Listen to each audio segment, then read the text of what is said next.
want to bring in Varinder Jess, our parliamentary colleague, MP, to speak a few words. Thank you, first of all, for the invitation. It's a real honour to be here. So, I'm the MP for Wolverhampton West. My name's Varinder Jess, and only yesterday we were celebrating the 135th birth anniversary of Dr. Ambedkar at the Dr. Ambedkar Memorial Committee that we have in my constituency as part of the Buddhist Vihara. So, just a few words about Dr. Ambedkar.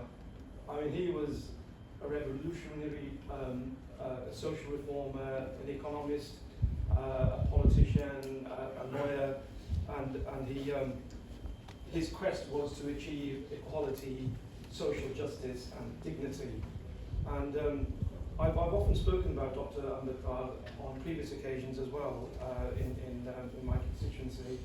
And I think what really strikes me above everything else is that what he actually said to us, what he taught us, because he has said that his social philosophy is based on three words: liberty, fraternity, and equality.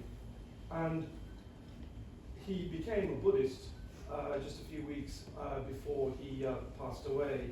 And so he's also said that his philosophy is based not on political science, but on religion, and based on the teachings of the Buddha. So what strikes me above everything else, I think, about Dr. Ambedkar and the way he followed Buddhism was that he rejected divisions based on caste, status, and power. And his message was that our worth as individuals is not based on what positions we hold, but on our conduct and our conscience. And the hierarchy and caste is totally irrelevant to that. And this is what I said yesterday to members of the congregation yesterday. It was this, that for me to be a member of parliament, it's a huge privilege. It's a huge privilege to do the job that I'm doing, despite all the abuse that you get, social media abuse, and every time you put up a social media post, you get people saying reform, reform, reform.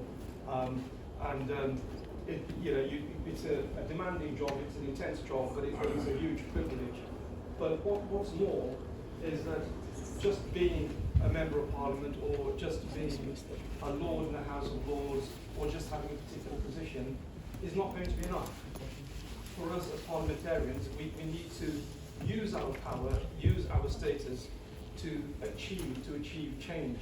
And that is what I've been doing, working with Santosh, with the Anti-Caste Discrimination Alliance. One of my campaigns has been to get Section 95A of the Equality Act implemented, which I will summarise, actually states that caste discrimination should be a form of race discrimination. That provision is already written in the Equality Act. What's missing is for a minister to implement that provision.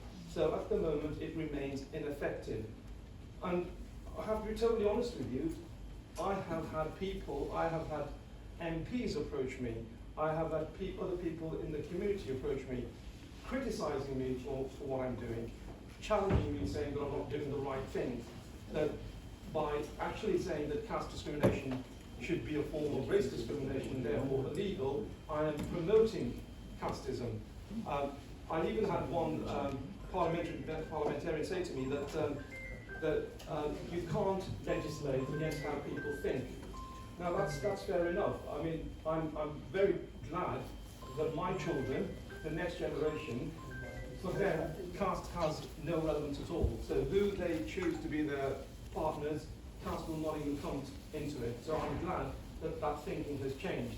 But to those who have been opposing me, I will say a couple of things. That provision in the Equality Act is only applicable to the provision of goods and services and in employment. So if anybody chooses to discriminate privately on the basis of caste, that is totally up to them. I don't agree with them, but they are free to do that. That provision in the Equality Act is to make caste discrimination illegal when it comes to public life and when it comes to employment. And I am having a meeting with the Minister of Equality, Seema Malhotra, very soon to discuss that. Opponents of what I'm trying to do say, well, protection is already available under the employment legislation, under the Equality Act as it exists, but people like Santosh will tell you that that protection is not complete. And so I think it's just that we carry on with our campaigning. And I think the other message, and I'll finish by saying this as well, the other message that we get from Dr. Ambedkar is that when we talk about discrimination, I mean, you know, my father used to tell me all of these stories about how people who were supposed to be of a lower caste were not even entitled to go into a gurdwara. You know, they were asked to wait outside the gurdwara. They couldn't go inside and do matha dekhna like the rest of us. You know, they were separated from where they had their food. And we often talk about discrimination as if it was some kind of a historical feature. But I think the fight against discrimination isn't just based on history, it's ongoing now, and it is something that I think as parliamentarians, as campaigners, we should continue to pursue. And ultimately, our worth as parliamentarians, whether you're in the House of Lords or myself in the House of Commons, or as campaigners, will depend upon what we achieve ultimately. Thank you.